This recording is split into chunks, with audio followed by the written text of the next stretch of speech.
I found out by accident, not through a text message or a stranger's whisper, but through the way he kissed me. It was subtle at first, a hesitation, a softness that didn't belong to me. When you've been kissed by the same person for years, you know when the rhythm changes. His lips felt like they were practicing something already learned. I didn't say anything that night.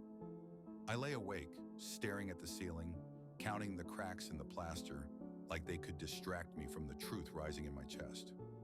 The next week, the signs grew louder. His phone never left his hand. He laughed at nothing, eyes shining at a screen I couldn't see. When I asked what was funny, he shrugged. Just work stuff. Work isn't funny at 11:30 at night. I wasn't the type to snoop. I thought trust meant not needing to look, but trust had already been broken. I just didn't have the evidence yet. So one afternoon, while he showered, I picked up his phone. My hands trembled like I was holding a weapon. In a way, I was. There it was. Her name. Messages that read like poetry written in a rush. I miss you already. Last night was perfect. Can't stop thinking about you. My breath caught. It wasn't the words themselves that shattered me. It was how familiar they felt.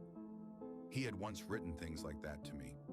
When he came out of the bathroom, towel around his waist, I was still holding the phone, his face drained of color in an instant. You went through my phone? His voice cracked, more with fear than anger. You gave me no choice, I said. How long? He sat down, head in his hands. A few months. A few months, I repeated, tasting the words like poison. While I was here, cooking dinner, folding laundry, believing you loved me. I do love you, he whispered. The cruelty of that sentence was almost laughable. Love doesn't sneak out the back door at midnight. Love doesn't make a home feel like a stage play, with me as the only one who didn't know the script had changed. I didn't scream. I didn't throw things. I thought I might.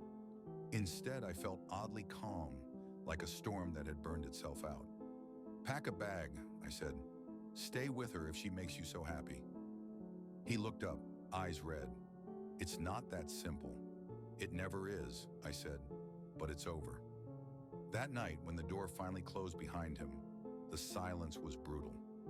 I expected to feel empty, but what I felt was space.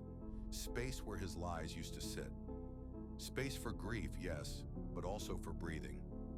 People talk about betrayal like it breaks you, but what I learned is that it doesn't. It reveals you. I wasn't the fool who lost him. He was the coward who lost me. And in that quiet house, for the first time in months, I realized I wasn't alone.